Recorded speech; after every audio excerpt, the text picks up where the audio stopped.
Bonjour à vous voyageurs.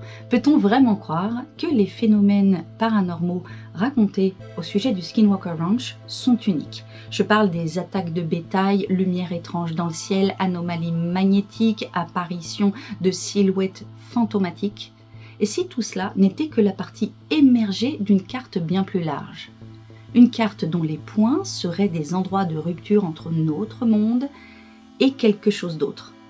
Pour le savoir, j'ai étudié 3 autres lieux, 3 ranchs, 3 mystères. Aujourd'hui, nous partons découvrir les autres Skinwalker Ranch. Mais avant toute chose, soyez les bienvenus sur ma chaîne La Carte du Surnaturel. Je m'appelle Marie-Élise, j'étudie les lieux étranges et j'enquête sur les mystères de notre planète. Si ça vous intéresse, n'hésitez pas à vous abonner et si vous voulez aller un peu plus loin dans l'enquête, devenir membre vous donne accès à des contenus cachés. Tout est en description. Et maintenant, c'est parti!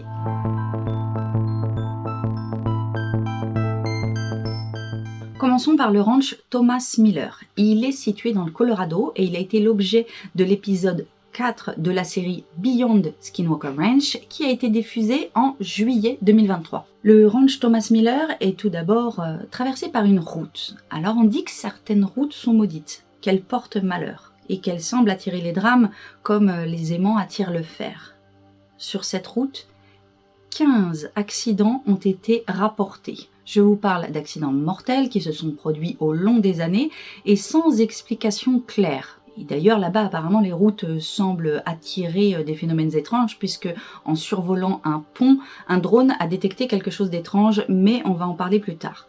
Là, on va se concentrer sur les accidents qui ont eu lieu dans cette route qui traverse le ranch. Alors, le problème que j'ai rencontré en faisant mon enquête, c'est qu'aucune période de temps n'a été clairement établie pour parler de ces 15 accidents mortels. Alors, on peut imaginer que la route remonte à très longtemps.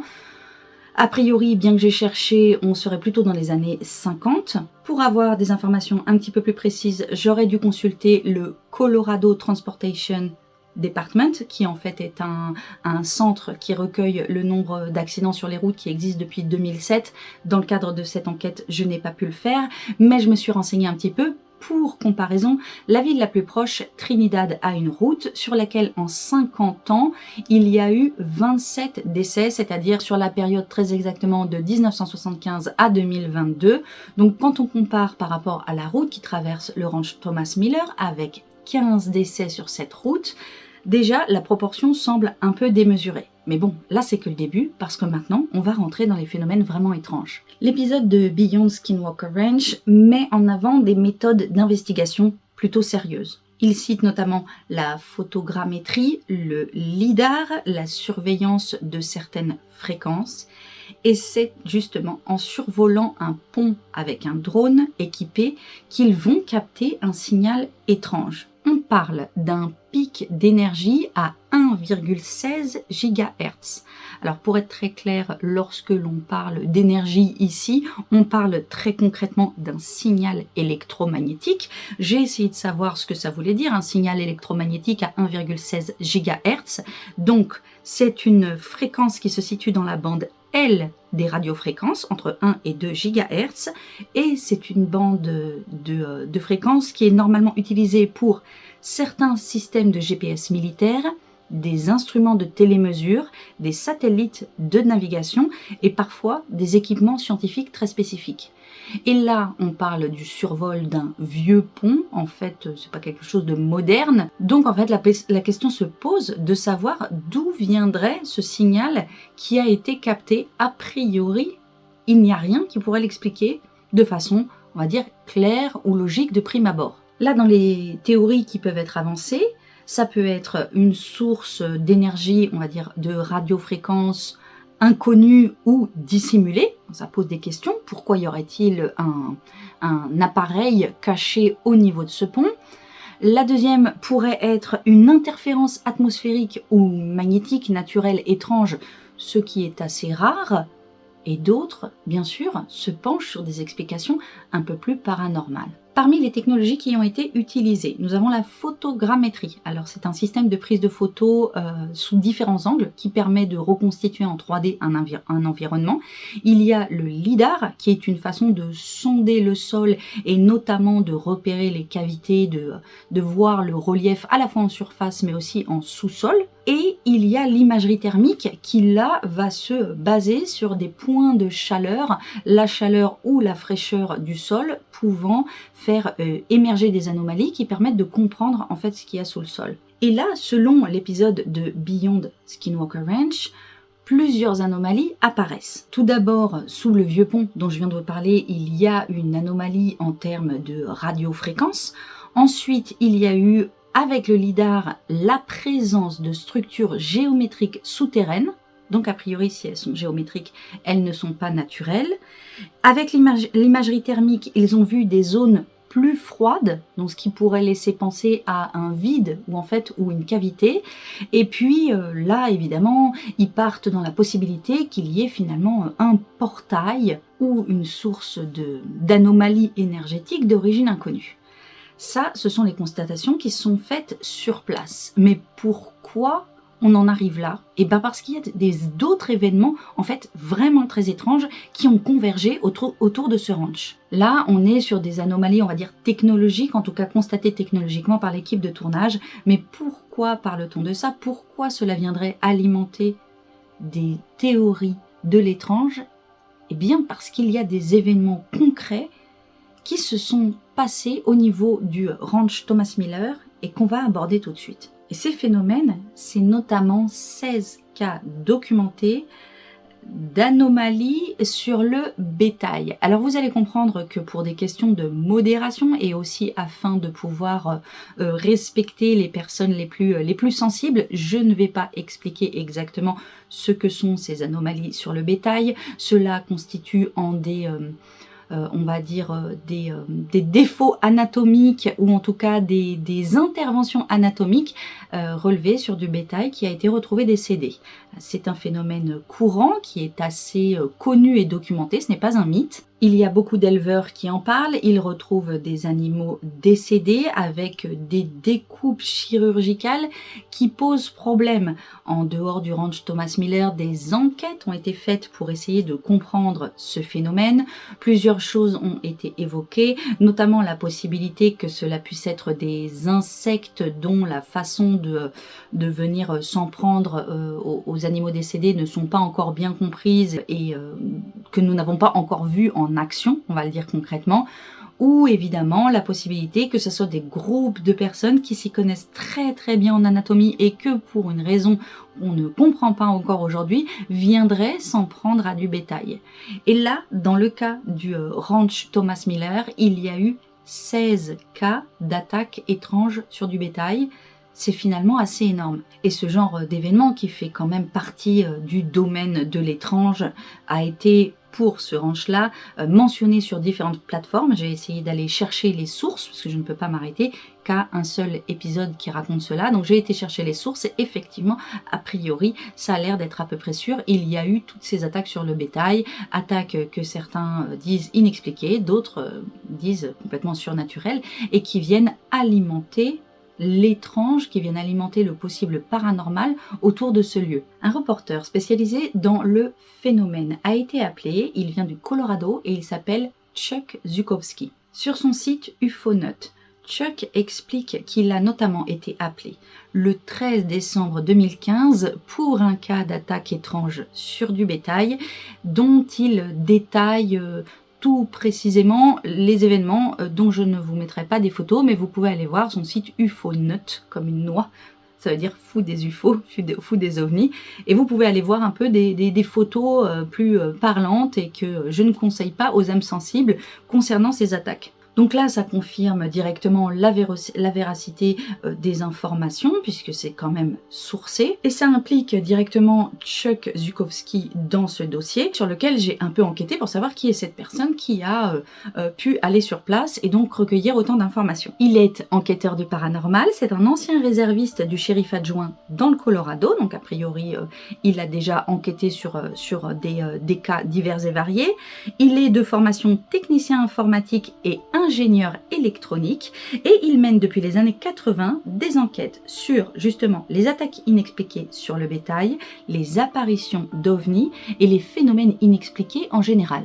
Il se présente comme un 61-point Field Investigator, ce qui lui donne un peu de crédibilité dans les milieux de l'étrange et en tout cas de l'enquête surnaturelle. Je vous explique tout de suite ce que ça veut dire. Et en plus d'avoir ce titre de enquêteur sur 61 points, il a lui-même défini une cartographie d'anomalies qu'il appelle le 37e parallèle, et ce 37e parallèle serait en fait une façon de relier plusieurs lieux aux États-Unis, dont le Skinwalker Ranch, la zone 51, Roswell et plusieurs sites où des attaques sur le bétail ont eu lieu. Lui, sa théorie, c'est qu'il soupçonne la possibilité qu'il y ait des lignes énergétiques, voire un réseau souterrain qui serait lié à tous ces phénomènes. Donc je vous l'ai dit, je vais vous expliquer sa méthodologie, sa fameuse méthodologie en 61 points. Donc il précise Field Investigator, ça veut dire qu'il va sur le terrain pour enquêter. Qu'est-ce que ça veut dire? Ça veut dire qu'il a défini lui-même 61 points d'analyse pour notamment les cas d'attaque sur le bétail. Donc il fait des observations environnementales, des données biologiques, des éléments techniques, des photographies et vidéos systématiques, une analyse des traces, par exemple les pattes, les pneus, l'absence de perturbation au sol en soi peut être aussi une preuve, ou en tout cas abondée pour essayer de comprendre ce qui s'est passé. Il bien sûr prend des témoignages humains et des prélèvements pour analyse en laboratoire. Alors pourquoi c'est important? Parce que ça légitime quand même ses enquêtes, et puis ça lui a permis d'être appelé sur plus de 30 cas officiels d'attaques sur le bétail, notamment dans le Colorado, le Nouveau-Mexique et le Missouri. Sa méthode est d'ailleurs mentionnée dans le livre Le 37e parallèle de Ben Mesrich, et donc il est vu comme quelqu'un de scientifique et rigoureux dans le milieu. J'ai trouvé le fait de connaître sa méthode assez intéressante. D'ailleurs, vous, si vous deviez enquêter sur un cas comme ça, est-ce que vous sauriez comment vous y prendre? Moi, j'ai commencé à compiler plusieurs éléments que j'aimerais peut-être vous partager un jour. Ça s'appelle Les secrets de l'enquête paranormale. Dites-moi en commentaire si des points pour savoir comment étudier un cas qui peut être paranormal ou en tout cas étrange vous intéresse, n'hésitez pas. Et il faut préciser aussi que le cas du ranch Thomas Miller s'inscrit dans un contexte un peu particulier dans le Colorado, puisqu'en fait il y a eu en 1975, entre les mois d'avril et octobre, plus de 200 attaques chirurgicales sur le bétail recensées. Et si en fait on parlait là finalement d'une zone étrange, d'une zone d'anomalie bien plus large? Parce qu'à quelques centaines de kilomètres de là, il y a un autre lieu qui interpelle les chercheurs depuis des décennies. Nous allons passer la frontière du Colorado pour aller dans l'Arizona, près des plateaux rouges de Sedona.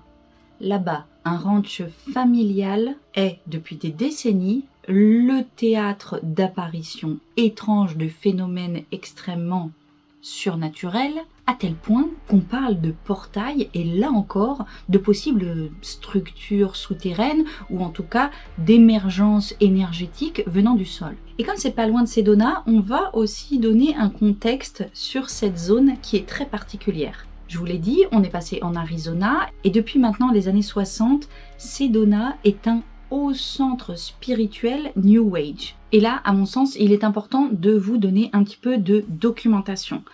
Pourquoi on parle de vortex énergétique? Donc le terme vortex énergétique est apparu fin 1970, début 1980. Il a été popularisé par la médium appelée Paige Bryant, qui était installée temporairement sur place à Sedona. Elle aurait reçu des communications d'une entité nommée Albion, lui indiquant plusieurs sites à énergie particulière, dont justement Sedona, mais il y a aussi Cathedral Rock, Bell Rock, Airport Mesa, voilà.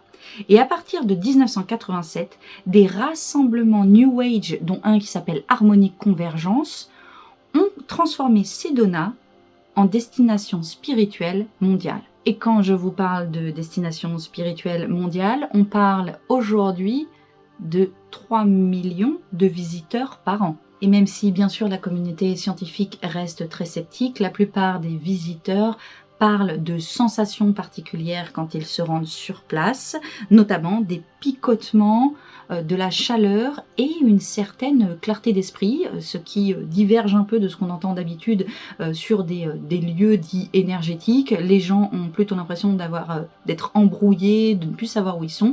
Là, apparemment, à Sedona, on parlerait de clarté spirituelle. Une fois qu'on a donné ce contexte, on va parler de ce qu'une femme a vu et ce qu'elle a raconté va tout changer. On est donc bien là au Bradshaw Ranch qui porte son nom de Linda Bradshaw qui a été sa propriétaire. Là, entre-temps, le ranch a été revendu à l'État, mais Linda a parlé des événements qui se sont passés sur place et c'est elle qui a pu documenter la possibilité qu'au niveau du Bradshaw Ranch, il se passe quelque chose de particulier. Juste pour bien qu'on se comprenne, ce n'est pas à côté de Sedona, on peut voir Sedona à distance, c'est dans les environs de Sedona, puisqu'on étudie des zones, et il faut savoir aussi que lorsqu'on parle des États-Unis ou de la Russie, dont on va reparler pour un deuxième épisode, je vous l'ai promis, il va arriver, eh bien on parle de zones très très grandes qui ne sont pas du tout aux échelles de la France. Donc repartons sur Linda. Linda est née le 22 août 1949. Elle est décédée le 23 mai 2023 à l'âge de 73 ans.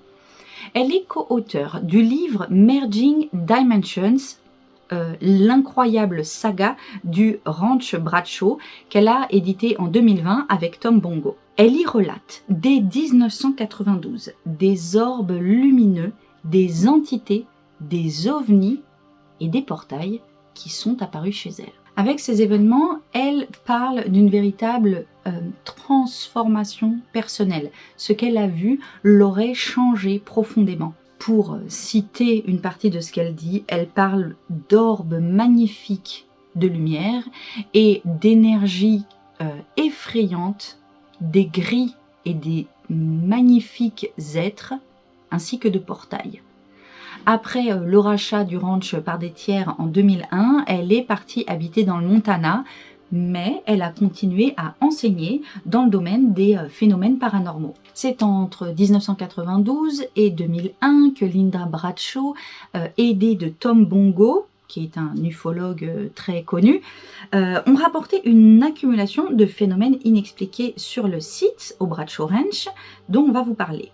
Ce sont des sphères de lumière, apparaissant dans la nuit ou en plein jour, de différentes tailles, qui semblent intelligentes mais imprévisibles, et qui ont été capturées sur des photographies argentiques, parfois visibles à l'œil nu, parfois non. Dans le livre Merging Dimensions, ces boules de lumière sont décrites ainsi, tantôt très petites, tantôt très larges, parfois assez haut ou parfois vraiment au ras du sol. On a aussi des portails visuels ou des sortes de découpes dans l'espace. Ça, c'est assez étrange. Plusieurs témoins, pas que Linda finalement, parlent d'anomalies visuelles. Alors, ça serait comme des découpes dans l'air ou des zones où le paysage semble changer. Alors, j'ai vu des prises de vue du phénomène. Par exemple, à la tombée de la nuit, il y avait une sorte de découpe de lumière au-dessus du bâtiment, comme s'il y avait une pyramide au-dessus du bâtiment. Donc moi je l'ai vu en vidéo, ça doit être assez saisissant à voir, je pense qu'il y a d'autres événements qui ont été filmés, mais disons qu'en fait c'est comme si on regardait une image ou une vidéo où il y a une sorte de cache en plein milieu qui change un peu comme la matière de la réalité. Les témoins parlent aussi d'une sorte d'effet de déphasage, de changement de température, voire même d'un silence profond. Quelque chose qui a été relaté, ça aussi, plusieurs fois et qui est particulièrement effrayant. Soudainement, tout s'arrête, il n'y a plus aucun bruit. Alors ça m'a fait penser à des choses dont nous avons déjà parlé sur la chaîne, notamment j'ai fait tout un épisode sur les orbes lumineux, si vous pourrez aller le voir. Ça me fait penser aussi dans les zones d'anomalie, au col de Vence. Je vous mettrai des playlists en fin de vidéo afin que vous puissiez approfondir. Et puis, il y a aussi ces entités ou ces silhouettes translucides qui sont documentées par les témoins. Alors là, on parle d'apparitions de formes humaines floues, parfois décrites comme grisâtres, se déplaçant à la lisière des bois. Certaines semblent dotées d'une brume interne, et Linda les associe parfois à des êtres interdimensionnels. Il y a aussi des sons et des voix sans source identifiable. des bruits de pas, des voix humaines, souvent masculines, des sons métalliques entendus dans les zones désertes, avec a priori aucune source physique visible, et ce serait essentiellement des micros directionnels qui auraient pu capter une partie de ces sons que l'on n'entendait pas directement à l'oreille nue. Là aussi, on est sur des phénomènes dont on a déjà parlé. Je pense notamment à Cannock Chase, que j'ai évoqué dans mon épisode sur les cimetières étranges. On a ces apparitions de bruit et ces silhouettes aussi. Et concernant les voix, alors j'ai fait une analyse de vidéos sur Twitch dont le replay est disponible pour les membres de la chaîne de personnes qui sont allées au ranch Bradshaw, qui se sont baladées dans les environs et qui ont rapporté notamment être partie étudier des gravures rupestres qui sont situées aux alentours de ces sites et qui disent soudainement avoir entendu des voix, donc comme des voix masculines, des gens qui passent, alors qu'ils savent, eux, qu'ils sont à la tombée de la nuit perdus au milieu des montagnes et ils sont assez étonnés. Ils relatent ces bruits mécaniques comme littéralement un bruit de porte métallique qui se ferme. Alors je ne sais pas comment on peut l'interpréter, une porte de bunker qu'on referme peut-être, comme s'il y avait quelque chose en fait d'origine humaine ou je ne sais trop quoi, qui soit dans ces rochers reculés, dans ces montagnes en fait, finalement dans ces collines de pierre. Et puis eux disent carrément que alors qu'ils étaient venus faire des photos et après avoir entendu ces voix, ils ont entendu des balles voler autour d'eux, des balles fusées. Ils ont couru et ils ont pu documenter à travers leurs témoignages ce qu'ils ont vécu. Et là, on est sur le domaine du Bradshaw Ranch. Ils n'étaient pas directement dans le ranch, qui est maintenant une propriété complètement fermée et inaccessible. Ils étaient dans les alentours. On retrouve évidemment sur cette zone d'anomalie, puisque là, je pense qu'on peut vraiment parler de zone d'anomalie telle qu'on les décrit en général sur la chaîne, des dérèglements des instruments électroniques, des instruments qui soudainement n'ont plus de batterie, des phénomènes qui ne sont pas enregistrés en vidéo, voire même des phénomènes qui n'apparaissent que en vidéo, des montres arrêtées ou désynchronisées, et puis surtout, le ranch ayant été racheté par l'État, désormais tout est fermé, tout est surveillé, et il est impossible d'en savoir plus ou de creuser l'enquête, si ce n'est aux alentours. Vous le verrez dans le replay, ou alors vous pouvez, si vous êtes anglophone, regarder l'épisode de News Nation qui s'appelle Hunting UFO. Il y a aussi, non loin, un bâtiment, une usine étrange. Je vous laisse approfondir. Parce que dans ces théories, et ce qui revient très souvent, c'est la possibilité qu'il y ait des cavités cachées, voire même la possibilité qu'il y ait des tunnels reliant différents endroits. Et c'est là qu'on va arriver sur le troisième lieu de cet épisode, le Blind Frog Ranch, qui cache bien plus que juste la possibilité qu'il y ait des souterrains. Alors celui-ci, le Blind Frog Ranch, qui veut dire le ranch de la grenouille aveugle, très littéralement, est situé à quelques kilomètres seulement du Skinwalker Ranch. C'est non loin de la ville de Roosevelt, dans une zone propice aux anomalies géographiques, aux légendes, avec des ressources minières et de nombreux phénomènes inexpliqués. Le propriétaire actuel de ce ranch s'appelle Duane Hollinger. C'est un ancien entrepreneur dans le pétrole qui a acheté le ranch pour y chercher de l'or. Son fils Chad Hollinger participe aux recherches. Alors là, avant, je parlais d'épisodes sur History, mais là, on va passer sur Discovery Channel. Il y a carrément une émission Mystery at Blind Frog Ranch qui est diffusée depuis 2021 jusqu'à aujourd'hui, qui raconte toutes les recherches faites sur ce lieu. Et franchement, le résultat est quand même assez étrange. Ce qui m'a immédiatement frappé, c'est la ressemblance avec Oak Island. Ça vous rappelle quelque chose? Oak Island, j'en ai pas encore parlé sur ma chaîne parce qu'il me semble qu'il y a eu tellement de théories et d'épisodes dessus que je n'ai pas pensé nécessaire de rajouter encore un énième épisode dessus, mais si vous voulez des explications sur Oak Island, n'hésitez pas à me le dire. Là, on est sur une île à Oak Island où il y aurait des légendes d'un trésor caché avec de véritables cavités souterraines trouvées, un puits avec des pièges qui active, l'impossibilité d'aller plus bas, des cavités qui se remplissent avec l'eau de mer. Enfin bref, c'est une enquête absolument dingue, mais qui ressemble énormément à ce qui est en train de se passer au Blind Frog Ranch. Parce qu'on y retrouve exactement la même atmosphère. Au Blind Frog Ranch, ce sont des phénomènes bizarres, inexpliqués, paranormaux, voire assez effrayants, qui semblent entraver les recherches d'un possible trésor. Parce que oui, il y aurait un trésor enterré là-bas. On parle d'un ancien trésor espagnol, voire aztèque, qui serait enfoui dans des tunnels qui, a priori, ont été retrouvés ou c'est documenté, parce que le propriétaire y croit, il cherche sur place, et certains parlent même d'une mine maudite. Alors concernant la possibilité d'un trésor espagnol, on parle d'un trésor qui aurait été caché par les conquistadors, et on parle très concrètement de cette caverne souterraine pouvant contenir à la fois des trésors aztèques, mais aussi de l'or en très très grande quantité. On parle très concrètement de 7 cavernes souterraines contenant soit des artefacts anciens, un trésor aztèque, voire une énorme quantité d'or. Selon l'émission de télévision qui lui est consacrée, on parle carrément d'un trésor pouvant monter à 3 millions de dollars. Bon, je vous donne bien le contexte, c'est une émission de télévision, donc forcément, ils font aussi un peu monter la pression afin que les gens regardent. Mais ce qui est sûr, c'est qu'il y a eu une campagne d'excavation avec une galerie sous-marine qui a été trouvée, avec des artefacts aztèques, des marques rupestres rapportées comme des symboles sacrés, et un tableau gravé enfoui dans une caverne associé à un ancien arsenal. Puis c'est pas tout, selon les témoignages modernes, tous ceux qui s'approcheraient trop près de ce trésor enfoui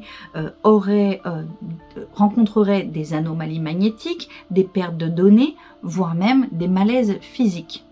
Alors comme au Skinwalker Ranch, on a des boussoles qui s'affolent, des batteries qui sont vidées, des données qui sont effacées et des appareils tombant en panne sans raison apparente dans plusieurs endroits du ranch. Ce qui a été trouvé, c'est un puits principal rempli d'eau, conduisant à des tunnels non cartographiés, des matériaux inconnus qui ont été retrouvés, dont notamment une boîte métallique soudée qui est impossible à ouvrir tant qu'ils sont sous l'eau et qui n'arrivent pas à l'extraire, une radioactivité anormale dans certaines zones, et alors là c'est intéressant parce que c'est souvent une piste que j'étudie ici, une forte concentration de métaux, d'uranium, de quartz et d'eau souterraine, donc ça serait un environnement propice aux anomalies. Effectivement, la présence de métaux ou de minéraux en particulier, c'est une piste que j'investigue souvent. Je sais aussi, pour avoir étudié de très nombreux lieux, que des endroits où il y a de l'eau qui bouge peuvent être sujets à des ressentis particuliers pour les gens qui potentiellement habitent au-dessus. Très concrètement, lorsqu'on étudie des bâtiments, des maisons, et qu'on a certains types de phénomènes que l'on retrouve, on va immédiatement aller chercher s'il y a une source d'eau mouvante et non stagnante sous la maison, car en fait, parfois, ça engendre des malaises profonds, voire même des visions, des sensations, ou alors vu sous un autre éclairage, des manifestations. Concernant le Blind Frog Ranch, il y a eu des découvertes organiques, avec notamment la présence d'ossements retrouvés, des ossements animaux. Il est rapporté que certains de ces ossements auraient eu des marques étranges dessus. Je n'ai pas trouvé la documentation exacte là-dessus, donc je ne m'avance pas. Ce qu'on sait aussi, c'est qu'il y aurait potentiellement un cryptide à cet endroit-là, puisque la fameuse grenouille aveugle, Blind Frog, ça serait un être qui est situé sous terre, sous ce ranch et dans ses cavités. Les gens qui sont là parlent aussi de la sensation d'être observés, des ombres captées par les caméras thermiques, des voix et des sons inexplicables autour du puits, un peu comme le lieu dont on vient de parler juste avant, des témoignages de lumière étrange, de voix venues du sol, d'explosions sonores sans source. Et puis, les efforts de forage et d'exploration seraient souvent interrompus par des phénomènes étranges. Je vous avoue qu'à ce moment de l'enquête, tout m'a semblé extrêmement confus. On est quand même sur des oui-dire qui alimentent une émission de télévision, mais a priori il y a quand même des choses qui ont été retrouvées, des souterrains, la possibilité d'un trésor aztèque, des ressentis étranges, des choses vues avec les caméras thermiques. Ça m'a poussé à me documenter un petit peu plus et c'est là que je suis tombée sur le peuple Anasazi. Alors, Anasazi, c'est un nom navarro utilisé pour désigner ce qu'ils appellent les anciens ennemis ou les anciens disparus.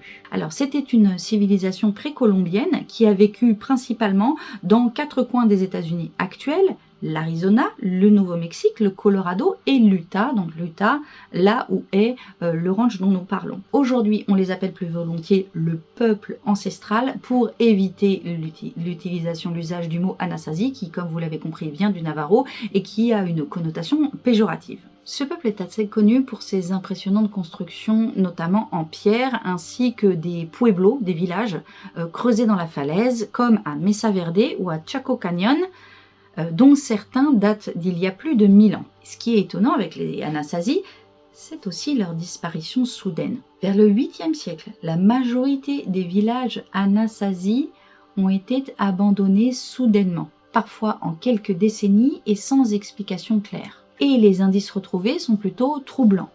On a des villages entièrement vidés, sans signe de lutte, mais parfois avec de la vaisselle brisée ou des objets laissés, comme si les habitants étaient partis précipitamment. Alors moi, ça me rappelle le village d'Anjikuni qu'on a abordé à l'occasion d'un épisode sur les disparitions mystérieuses. Concernant ce peuple, on a aussi des preuves archéologiques de famine, de sécheresse, voire de cannibalisme rituel dans certaines zones, alimentant de nombreuses spéculations. Il y a aussi des pétroglyphes et des pictogrammes énigmatiques. Alors là, je ne vais pas creuser plus loin parce que je veux vraiment vous faire un épisode sur ces gravures rupestres représentant des êtres qu'a priori nous ne savons pas bien interpréter. Je trouve que c'est un sujet fascinant, donc ça viendra. Mais après l'épisode 2 sur les zones d'anomalie en Russie, ça me fait une pile de sujets dont je vous parlerai bientôt. Mais continuons. Il y a des théories alternatives concernant ce peuple qui était notamment en Utah et qui pourraient expliquer un peu les légendes ou la possibilité qu'il y ait un trésor au niveau du Blind Frog Ranch. David Childress, qui fait partie des grands, on va dire, artisans de la théorie des anciens astronautes, avance que ce peuple aurait été enlevés par des entités venues du ciel. D'autres suggèrent qu'ils auraient ouvert un portail vers un autre monde où étaient les gardiens d'un savoir ésotérique lié à la géométrie sacrée ou à des lignes telluriques. Et le fait que certains de leurs sites soient alignés sur des équinoxes ou des constellations vient renforcer cette hypothèse. Et si je vous raconte cela, c'est parce que le Blind Frog Ranch est situé non loin des anciennes terres de ce peuple ancestral et certaines légendes évoquent leur disparition soudaine comme étant partis dans des galeries souterraines, ce qui fait clairement écho aux fouilles menées sur le ranch. Et ces galeries pourraient contenir des artefacts ou en tout cas la preuve de l'existence de la survivance de ce peuple. Alors vous savez que j'aime ponctuer mes épisodes de référence en pop culture et à l'occasion de celui-ci, je suis tombée sur The Secret World des studios Star Anvil. C'est un MMORPG qui est sorti en 2012 et qui a été relancé en 2022 avec une campagne Kickstarter. Vous y incarnez un agent représentant des sociétés secrètes telles que les Illuminati, les Templiers ou les Dragons. Et vous enquêtez sur des phénomènes occultes. Ces phénomènes pouvant être des cultes anciens, des entités Lovecraftiennes, des portails. Autant vous dire que ce mélange de fantaisie urbaine et d'enquête surnaturelle vous plaira si vous aimez les sujets abordés sur ma chaîne et ça vous permettra peut-être d'y trouver des éléments pour essayer de comprendre les mystères qui se sont passés dans ces 3 ranchs. Lequel vous a semblé plus effrayant d'ailleurs ? Le Miller Ranch avec ses anomalies magnétiques, ses attaques sur le bétail, les accidents sur la route, le Bradshaw Ranch avec sa proximité avec Sedona, l'apparition d'êtres interdimensionnels, de de figures fantomatiques la possibilité qu'il y ait des portails, ou encore le Blind Frog Ranch avec son trésor enfoui, ses cavités souterraines et ses événements qui semblent un peu ralentir tous ceux qui veulent s'y intéresser. Dites-moi en commentaire lequel vous a finalement le plus effrayé. J'espère que cet épisode vous aura plu. Si vous retrouvez le bouton like qui a suivi une fille avec des fleurs dans les cheveux à Sedona, n'hésitez pas à me le ramener. Je vais vous laisser ici et là des playlists pour continuer à enquêter avec moi sur les mystères de notre monde. D'ici à la prochaine, portez-vous bien. Et moi je vous dis, c'est quoi ce truc paranormal? Ciao. Merde, il me semble. C'est quoi cette affaire de mouche en fait?